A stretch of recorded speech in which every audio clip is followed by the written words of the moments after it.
Okay, we're live. All right, good afternoon. We'll call to order the meeting of the Utility and Transportation Advisory Commission of the City of College Place, November 10, 3:30. We're starting, and if we could do a roll call, you could facilitate that, appreciate it. Member Bennett, Present. member Kress, Present. member Williams, Present. I do need to, I leave at 4:30, unfortunately. So if we can be quick. I'd appreciate it. Preston, Present. and member Riggle. Present. All right, we do have a forum. All right, thank you. Do we have any online comment? I mean, we have that. No one has submitted any comments to me, Okay, and yeah. there are no attendees. And seeing no one in the gallery here, we'll move on from the public comment period. Our consent agenda today is to approve the agenda for today and approve the minutes from September 8th and the minutes from May 12th. Is there a motion? I move to approve the consent agenda. Okay, any comment about the agenda for today or the minutes? From the So prior- Preston's first. No, I was getting ready to make a motion, but John beat me to it. Okay, no comments. Is there a second? Second. All right, Reed have a second. All in favor of the consent agenda being approved? Raise your hand or say aye. Aye. Aye. Aye. Okay, it was carried. All right, next we have the city engineers report, Mr. Fazari. I'll start. Right. So kind of Alex and I will kind of tag team this. Figured we just kind of give an update on projects that we got going on in the city. So right now we are working on engineering with PBS for our Virginia Road reconstruction project. It's in real early stages. And they're just starting to get out and look at some field work, but we are expecting 75% plans by springtime, which would then get us ready for right of way acquisition and to be moving forward next year. So should be pretty fast moving through engineering this over the winter, which will be a good time for that. So well 6, the well house construction has been ongoing for quite some time. We're waiting on some critical electrical components that have been super long lead items. Looking like we have ship dates in into December and into January. So starting probably in January, the electrical work will come together and kind of wrap up that project. But in the meantime, the contractors finalizing some more punch list type items, if you will, site work and other little things that still have to be resolved, so we can get that wrapped up in the next couple weeks. We're just kind of kicking off engineering for a well 7, which would put a well down by our lift station 7 down off of Teal. Again, very early stages of engineering.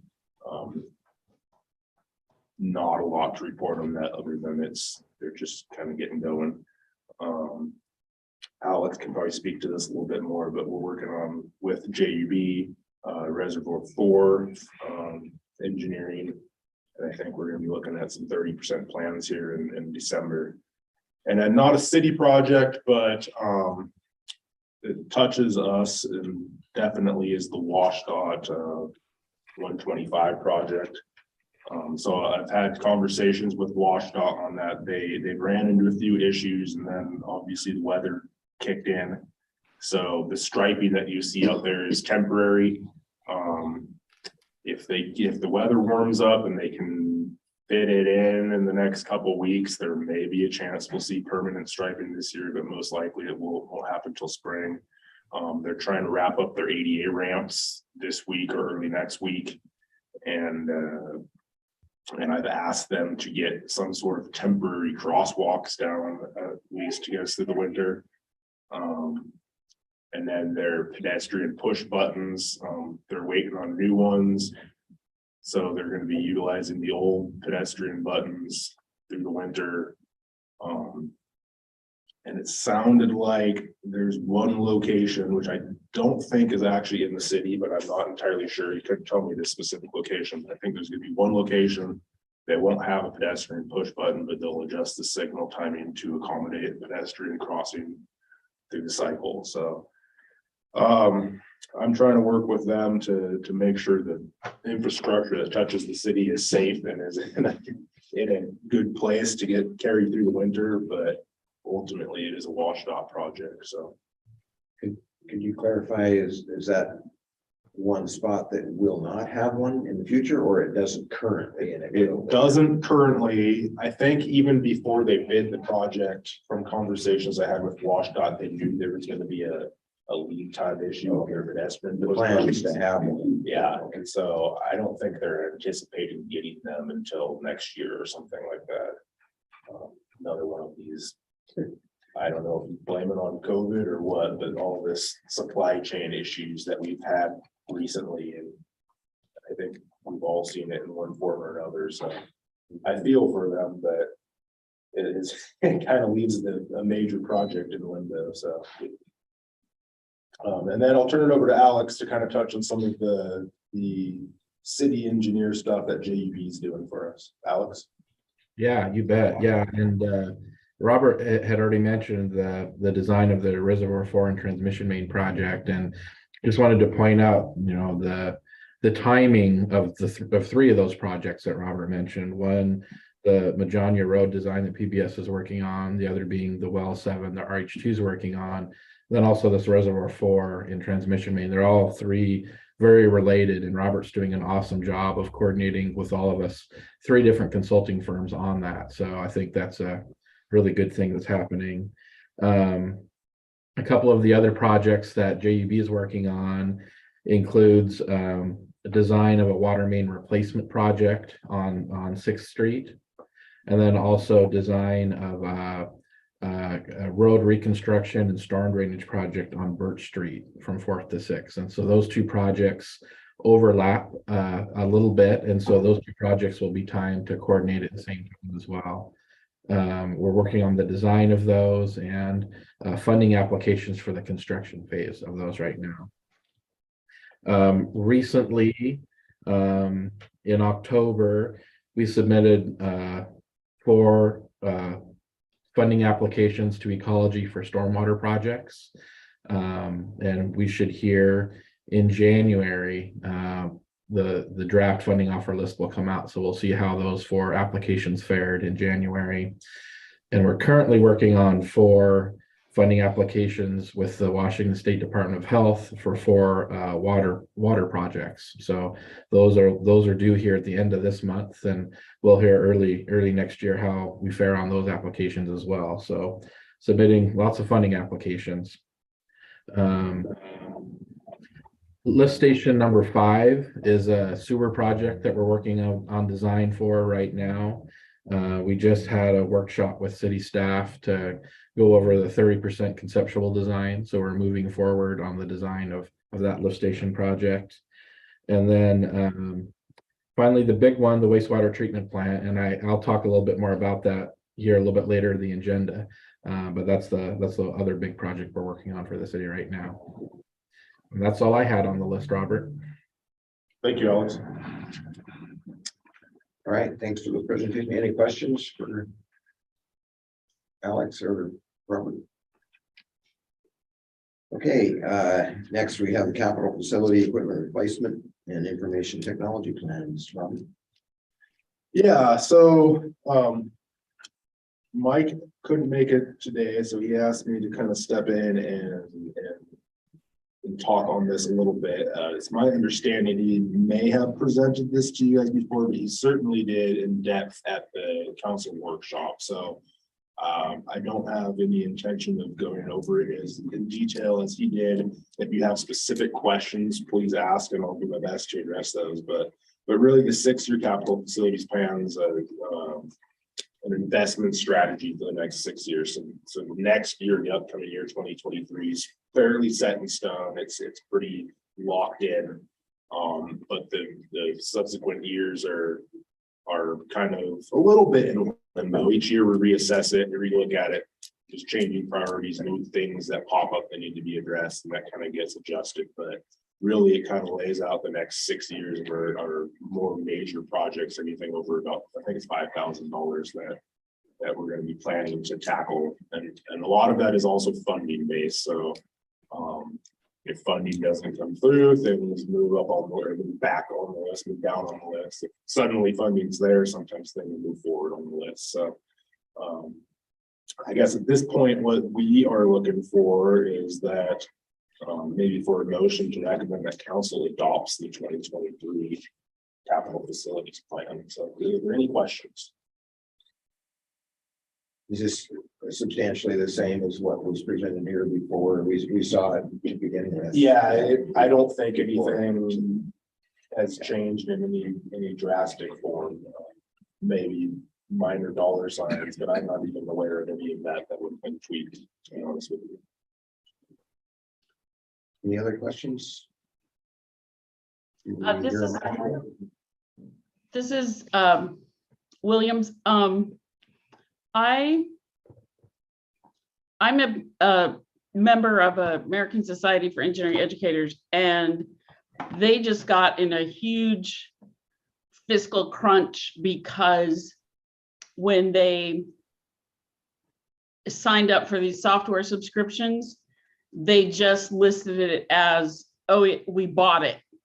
And they didn't budget in the future years for having to pay the ongoing subscription. And so the CEO and the CFO are both gone. But I just kind of wanted to say, I appreciate that you guys are keeping on top of that and not making that same mistake. Absolutely. We're doing our best to capture all those upcoming costs and the ongoing fees and costs that go along with some of these things. Okay, anybody else? Anybody have a motion? This is Commissioner Williams. I will move to recommend to the City Council the adoption of the FY 2023 to 2028 Capital Facility Plan. Okay, any more comments or questions?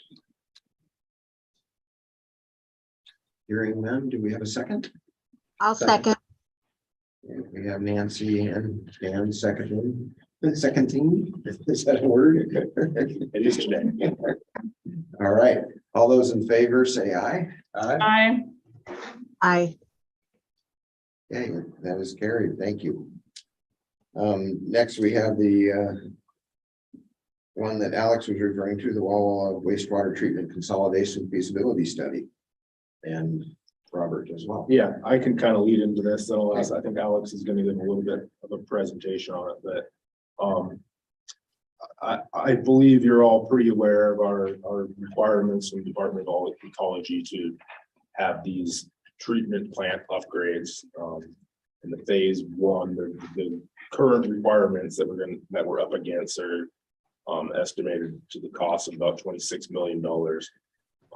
That being said, there's no guarantee that we win or if we might face phase 2 or phase 3 upgrades, which are potentially at about $60 million each, if that was the case. That wouldn't be unique to us. Other treatment plants in the region, including City of Walla Walla, would likely see those same requirements. And so because of that, we started kind of having conversations with the City of Walla Walla about the potential to regionalize. If there's future upgrades are required, it makes more sense to do that to one treatment plant for the region instead of spending it here and spending it there. So that being said, we asked Alex and JUB to complete a feasibility study on the concept of regionalizing. And so I guess, Alex, I'll turn it over to you. Maybe you can kind of go over that report and its findings. Yeah, sure. Yeah, If you could pull up the second attachment there, the PowerPoint presentation in PDF format.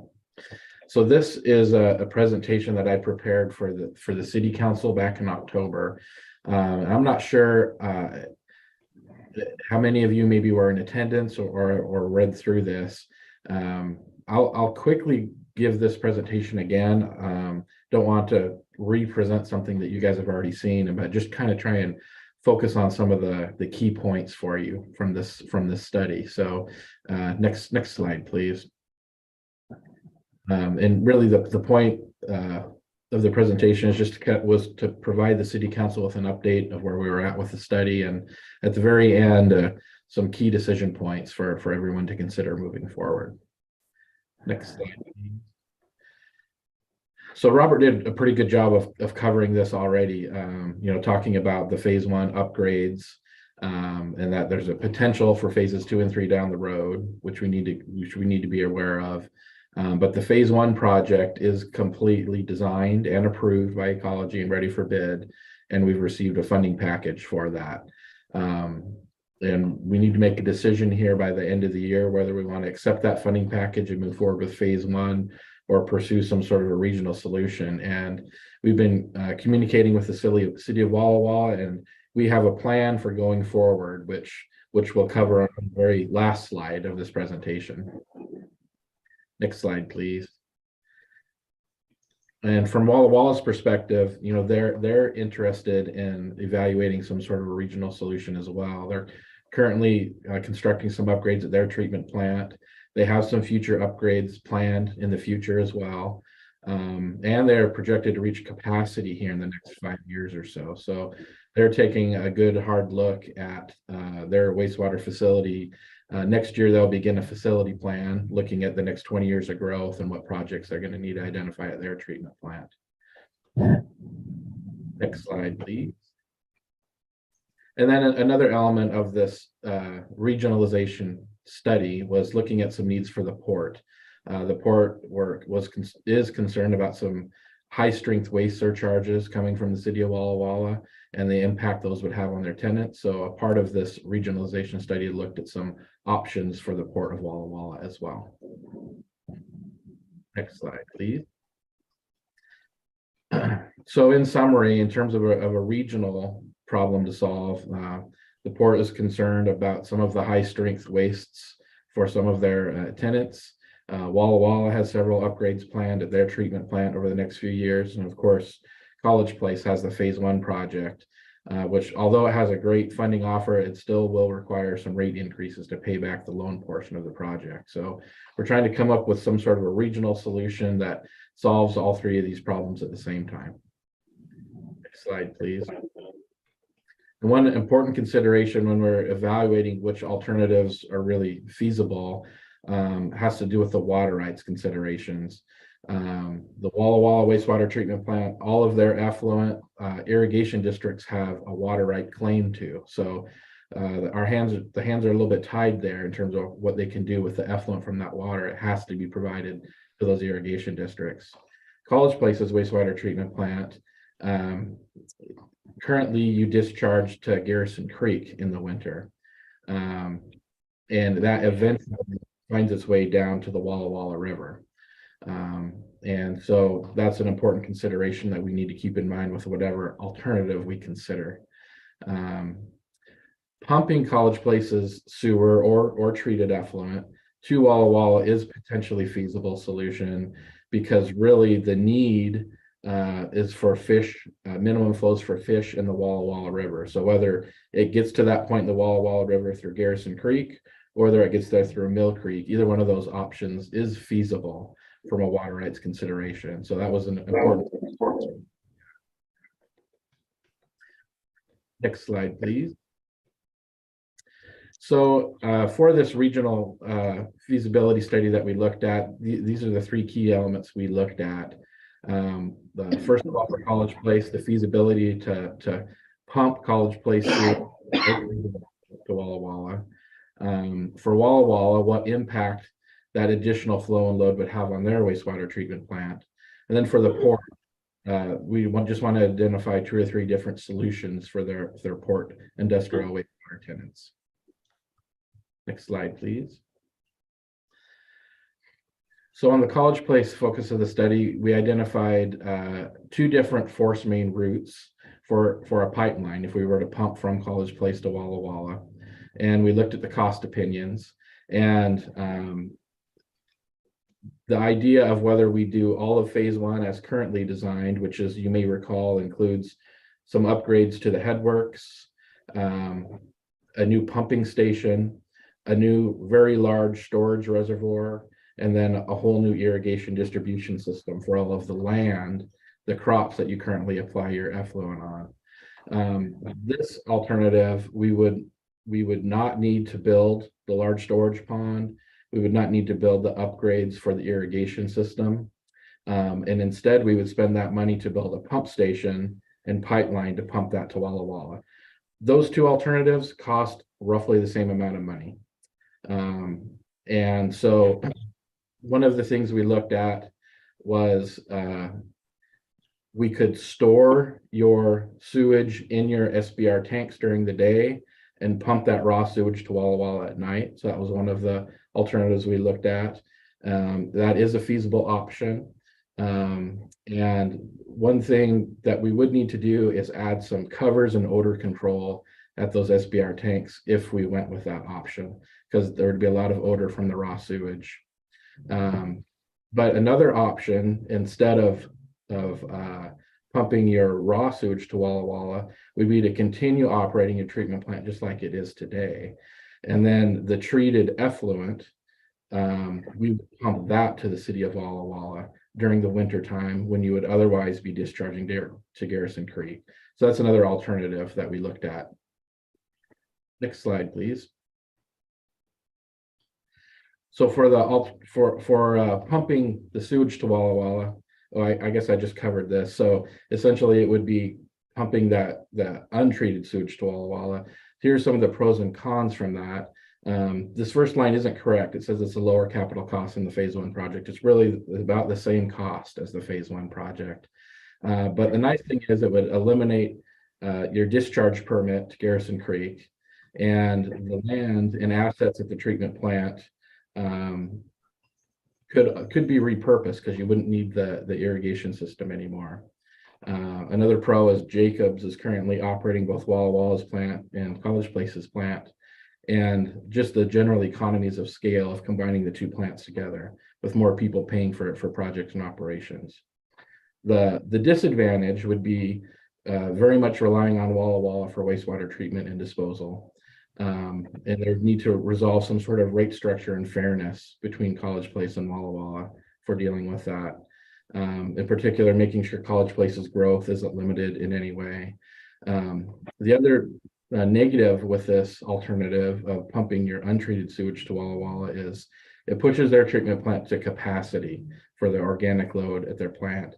I mentioned they are expected to reach capacity in about 5 years. If College Place were to be pumped to Walla Walla, it would eat up all of that capacity immediately. So College Place is about 20% of the flow and load of Walla Walla, to give you a feel for the sense of scale between the 2.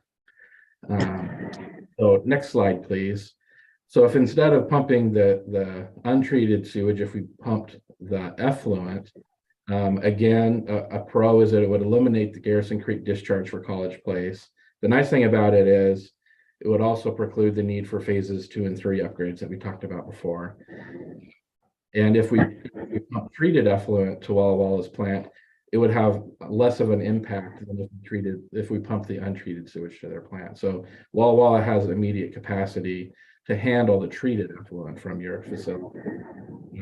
Again, Jacobs operates both plants, which makes the flexibility of operations and maintenance nice from that perspective. The other nice thing is it would give the flexibility to send effluent to Walla Walla at any time of the year. So currently, there are periods of time during the summertime if the farmer needs to cut hay or do work in the field, it limits the amount of effluent that operators can apply to the field. So in cases like that, it gives them the opportunity to go ahead and pump that effluent to Walla Walla when they don't have the ability to land apply it for various reasons. And the other nice thing is it retains a bit of autonomy for College Place because you continue to operate your treatment plant just like it is today. And so as two cities work on this regionalization concept, it's really just kind of a small step in that direction instead of a more drastic step.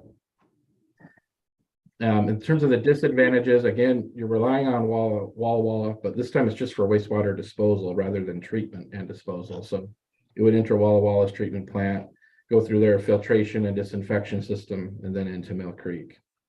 Another thing to keep in mind is the phases 2 and 3 upgrades that we're trying to avoid for you in the future primarily relate to PCBs. It's a toxin. Those upgrades will, even if you pump all of your treated effluent to Walla Walla, that is something Walla Walla will have to address at some point in the future as well. So it's not like you dodge the issue of PCBs, but the nice thing is then you can cost share with Walla Walla at one facility, as Robert mentioned, early on. There's more of an economy of scale if you can do it at one plant instead of 2 different plants. And then the other disadvantage is as you have the continued operations and maintenance costs of operating your treatment plant just like you do today. Whereas if we just pump the raw sewage, you'd only need to operate part of your treatment plant. Next slide, please. So from Walla Walla's perspective, what's in it for Walla Walla? Essentially, a regional solution, it becomes more attractive for funding the project overall from legislators, but also just the economies of scale, more people paying for projects and operations. So I think that's the reason Walla Walla, they want to be a good neighbor, but they also see there's an economy of scale if there's more users, more ratepayers to spread the cost of future projects out amongst. For the alternative of if we stored your raw sewage and untreated sewage and pumped it to Walla Walla at night, that was an interesting option that we evaluated. It would allow us to take advantage of unused capacity at Walla Walla's plant at night, and that is something that we could still consider. That was an interesting little twist. But the negative, the con, is it really pushes them to the limit of their capacity sooner rather than later, and a little bit of nervousness associated with that. Next slide, please. And then from Walla Walla's perspective of receiving your treated effluent, again, it still would be a very regional solution for any future upgrades required at their plant and the same economies of scale. But the treated effluent would have less of an impact on their treatment plant than sending your raw sewage to them. And so if we pumped your treated effluent into their treatment plant, there would be some additional flow at their filters and their UV disinfection system.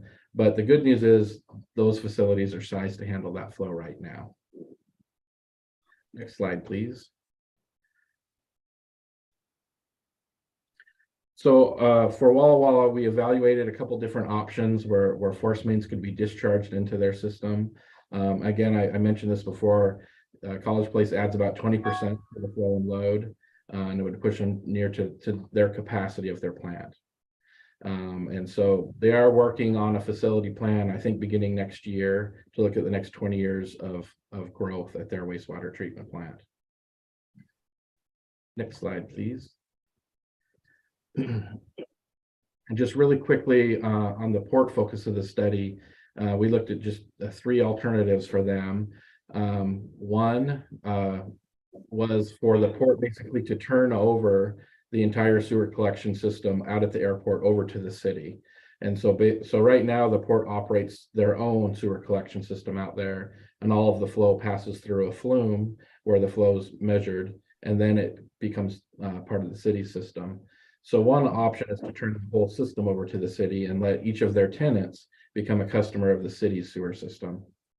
A second option would be to build a centralized storage tank and then pump that effluent to Walla Walla at night to try and take advantage of some of the nighttime capacity at Walla Walla's plant.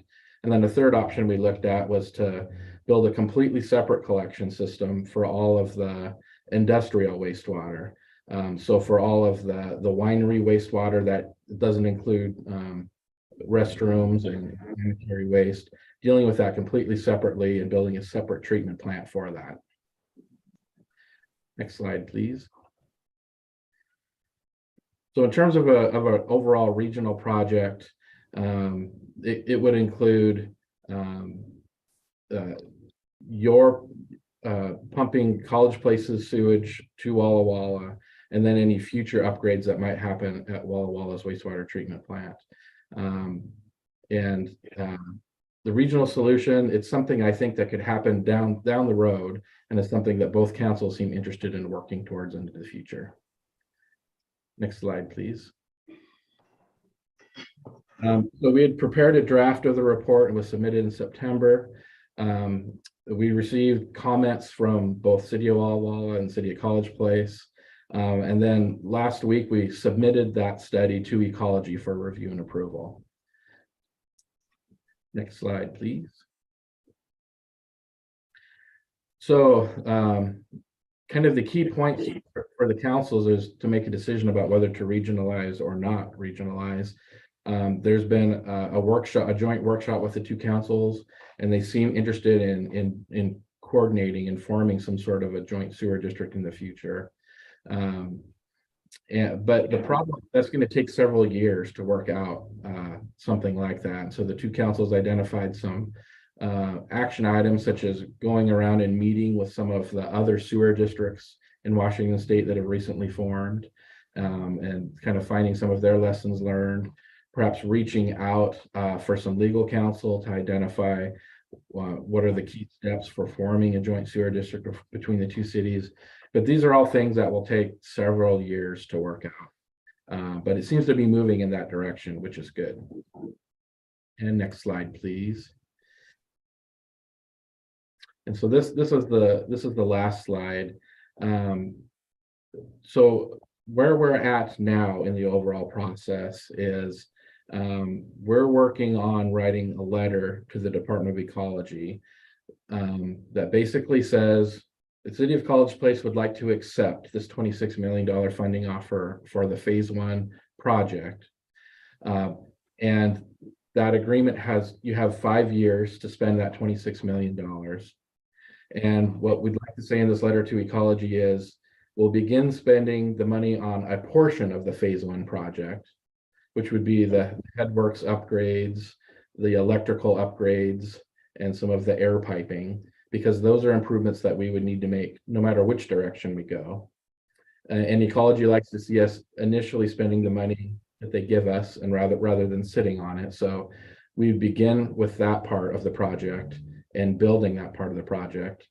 And then also over the next year or so, the City of College Place and the City of Walla Walla will work on a joint agreement for the idea of College Place pumping treated effluent to Walla Walla's treatment plant. And then if and when that agreement is finalized, then we would work on designing the pump station and pipeline between College Place and Walla Walla. If for some reason that agreement can't be reached, we can still use the obligated the remainder of the $26 million to build phase 1, just like it's planned right now. So College Place has an off ramp, which is nice. But if this agreement is able to be worked out, it would be seen as more of an interim agreement, because the end goal would be for the two cities to come together and form a joint sewer district, so that College Place's plant and Walla Walla's plant are both owned and operated by the same entity, which gives the sewer district flexibility to decide how they want to treat pumping effluent from one to the other. Maybe they want to close one facility and just send untreated sewage to the other, but there's flexibility to go either way as we move into the future. And so that's the plan that we're working on moving forward, is writing this letter to Ecology saying this is our plan.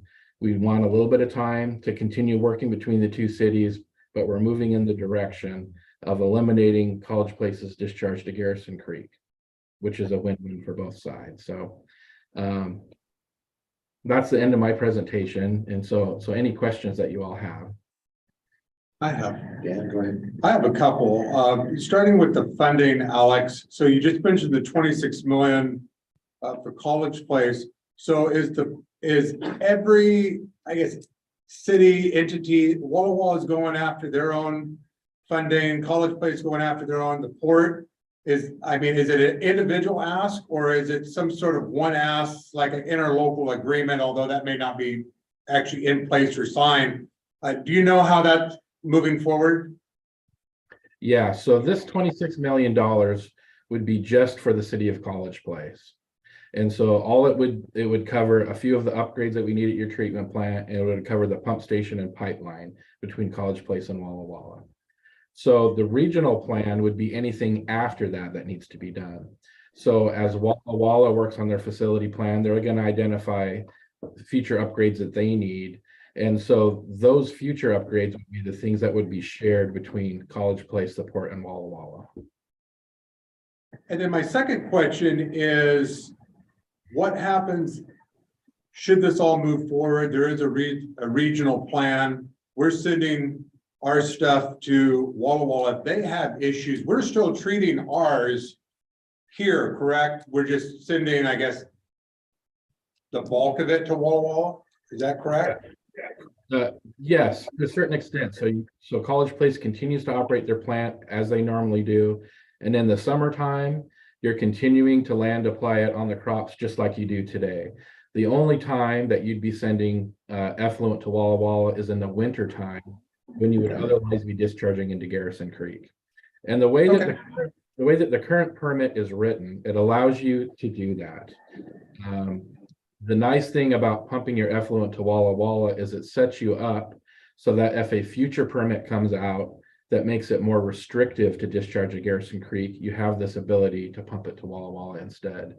Ecology, we've asked Ecology when we can expect a new permit for College Place. They've been very non-committal. We do know they're very short-staffed, and it could be years until we see a new permit. So this really provides flexibility to go either way. And I'm kind of in a simplistic way of thinking of, you got the pipe, it's kind of going one way to Walla Walla. This regional plan wouldn't be in some emergency situation, we're treating Walla Walla as waste, correct? No.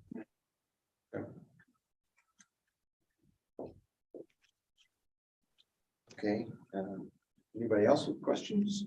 This is Commissioner Williams. I have a couple of questions. First, I really appreciate the work that you've done to get this optional so that we have time to think mode. That is really helpful. As I vaguely recall the PCB TMDL, will we have potentially lower requirements going into the Walla Walla River than going into Garrison Creek because there's more of a mixing zone or a larger allocation or anything? No, there won't be. The way that it's written right now is both Walla Walla and College Place have a PCB limit in their permit. And that goes into effect January 1 of 2024. And the limit is really just based on a concentration in the wastewater. So it really isn't, it doesn't pay any attention to the mixing zone or the size of the water body it's being discharged into. The other thing to point out about the PCB limit is the way that it's currently written in College Place's permit is it requires the city to measure it with a lab. I'm trying to think, a lab standard method that isn't currently approved by the EPA. So it's asking them to measure to a very precise level that isn't approved by EPA yet. And so there is a less stringent, less precise laboratory method that is approved by the EPA. That's really what should be used for compliance monitoring. And Ecology has acknowledged the fact that that's true. That's what should be used for compliance monitoring. So the nice thing is, even if the limit went into effect today, you wouldn't be violating it because you can't measure down to the limit that's required to prove it. So, but that could change with time. I mean, EPA could approve the more stringent limit any day as laboratory techniques are advanced. That could change with time, but that's a long way of saying the PCB story is very murky still, and ecology is still working out how they're really going to implement it. But both College Place and Walla Walla will likely be held to the same standard. And so it's our opinion that in the future, the best way to comply with the PCB limit will be to construct ultrafiltration or membrane filtration, which is a very, very, very fine filter. But that's a very expensive upgrade project. And so doing it at one facility rather than building it at two facilities will make a lot of sense in the future if and when that's a requirement. Thank you. The second question that I remember is that it seems like the hypothesis was that the PCBs that we are seeing in the wastewater are probably coming from stormwater. Do we have any idea on whether our stormwater improvements where we're going to be infiltrating more, if those are likely to help, or is it too soon to say? I think there's a chance of it. I mean, the stormwater is really completely separate from the sewer collection system, with the exception of where there might be some infiltration from the groundwater into the sewer collection system. In those cases, I think the planned treatment units planned for some of the stormwater outfalls should help a little bit. But I think that one of the things that's a requirement in the current wastewater permit is to try and do some sampling in the sewer collection system upstream to find out where there might be some hot spots. Generally speaking, PCBs are really prevalent in industrial sites, particularly if there are any industrial sites with really old transformers that might be leaking. Those are real hot spots for PCBs. And so one of the implementation methods, or one of the strategies, is to tell ecology, okay, we have this PCB limit. Rather than trying to treat it here at our treatment plant where it's coming out of the pipe, let's spend some money to go do some sampling in our collection system and try and find the source of the PCBs and see if we can eliminate the source. And so that'll be a strategy moving forward for how to comply with the PCB limits without needing to necessarily build treatment. So to answer your question, potentially some of the stormwater treatment we're doing, we would see, but I think we will then see that more in the creeks and water bodies rather than in the sewer collection system. Well, and it was again, it's been a while since I looked at it, but it was my understanding that they back calculated what our limits should be based on what they're seeing in the streams. And so, but they speculated that a lot of what they were seeing in the streams might be stormwater because of the times of year when they saw it. That could be. It's been a while since I read the TMDL for the Walla Walla River, but my understanding is that when the PCB limits are based on some assumed concentration that's in the wastewater. If it's starting to look like they might be pushing us to actually build, I think that's the time to really dig into the TMDL and the stormwater and the hotspots like you talked about, because keeping it from getting in the water is much less expensive than trying to take it out once it's in. Absolutely. Yep. And we can use that as sort of a negotiation technique with ecology. Right. To buy some more time, if nothing else. Okay. This had kind of made me think back. And so I was just wanted to check in on what I was understanding. So thanks. Alex, I kind of had a related question with that.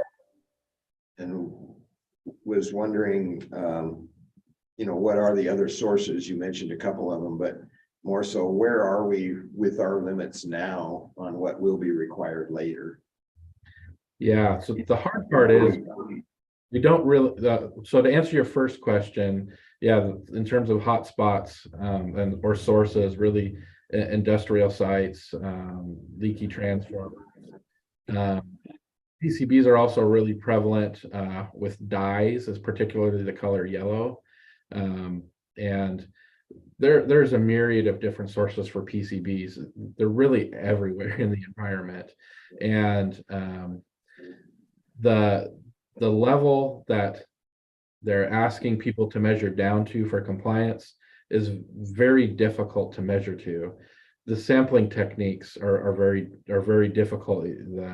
The folks gathering the samples need to be very particular about wearing gloves, and it's just so easy to contaminate the sample when they're trying to measure to that really small level. So the treatment plant has been gathering samples twice a year over the past, I think 3 or 4 years.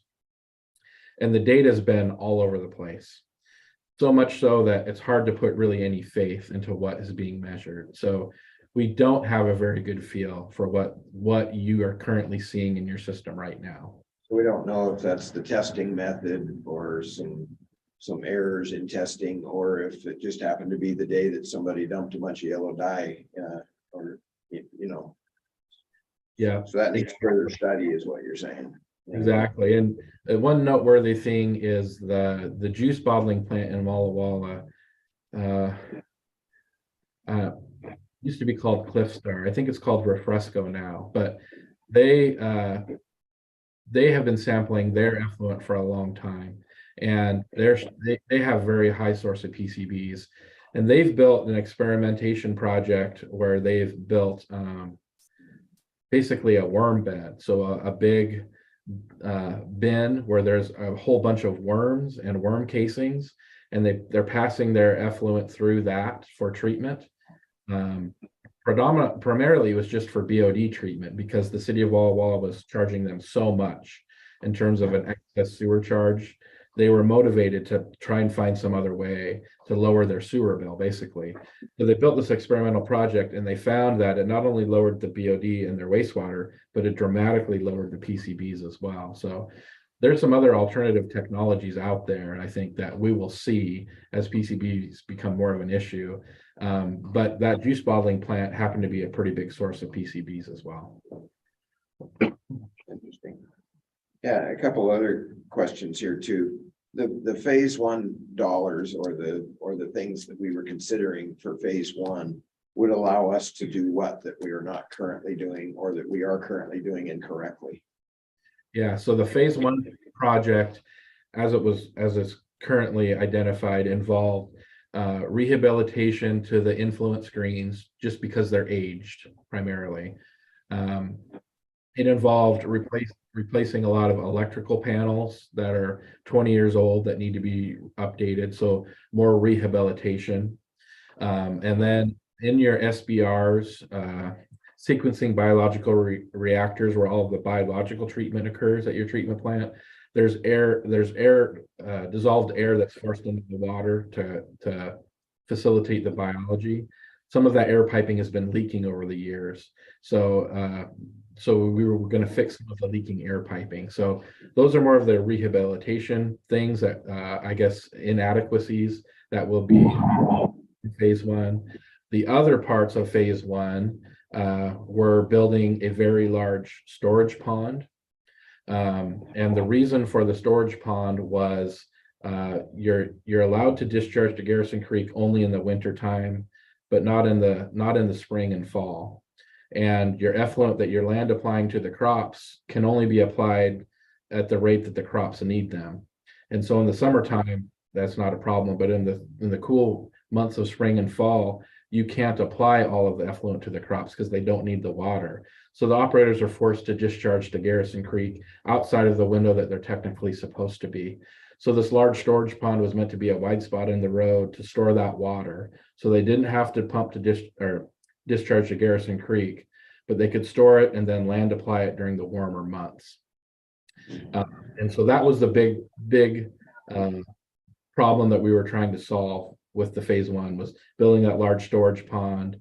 And then the city bought additional land to expand the land treatment area, so there was more area to spread the water.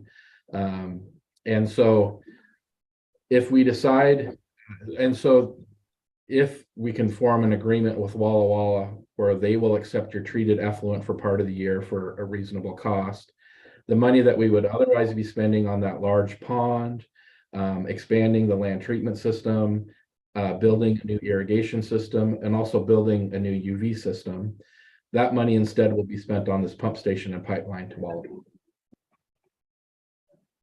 Just curious, how many gallons do you need in a storage pond for the entire season that you need it? Sure. Yeah. So right now, your treatment plant receives about 1 million gallons per day.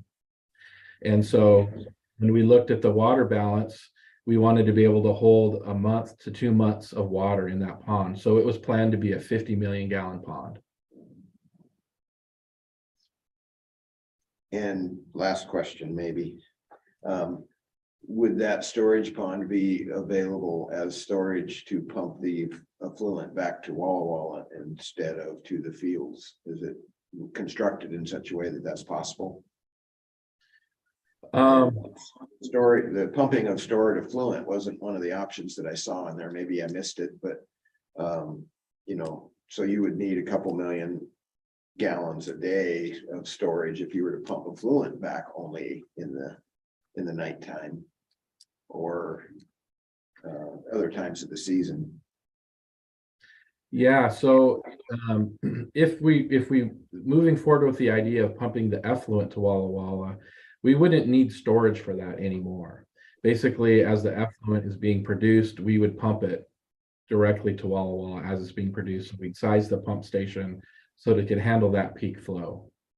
So with that scenario, there isn't a need for the storage pond anymore, because instead of sending effluent to Garrison Creek, we would instead be pumping it to Walla Walla. So there isn't a need for the white spot in the road or the storage with that scenario anymore.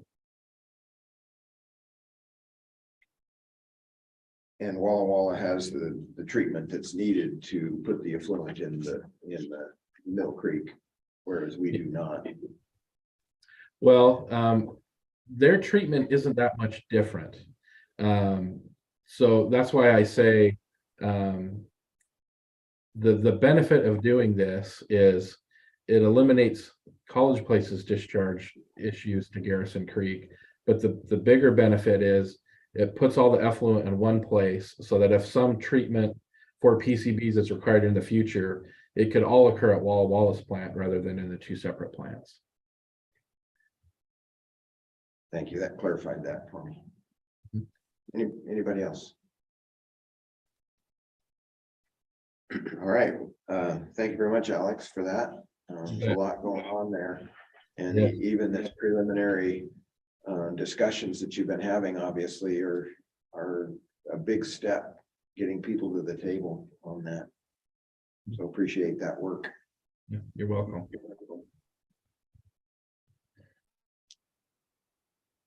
Okay, were we looking for a recommendation here? Yeah, I think at this point, the recommendation would be for the commission to accept the findings of the report and recommend that council have city staff begin negotiations with the city of Walla Walla.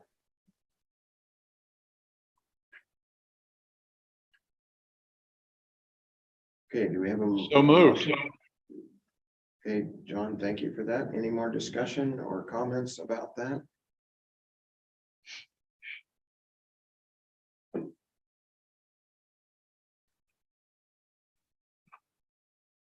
All right, hearing no discussion, is there a second? Second. All right, all those in favor of the motion to accept the report and recommendation to the council to direct staff to work on the negotiations with City of Walla Walla. Aye. All those in favor say aye. Aye. Aye. Aye.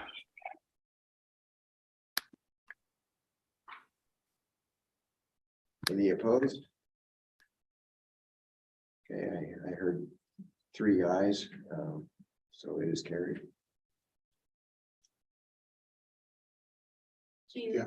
You voted in favor, Yeah, I'm in favor, in favor. and you voted in favor. Yes, and I heard Nancy and John as well in favor of. No, I didn't. That's the- I might have been muted, but I was saying aye and raising my hand. It is carried. All right, is there any other closing items that anybody has? All right, having completed all the agenda items, then we will go ahead and adjourn the meeting at 4:26, it looks like. And thank you all for your participation and providing our meeting place and getting all of our materials to us. And all of that. It's helpful to have that ahead of time. I appreciate it. Thank you all. Thank you. Bye. George.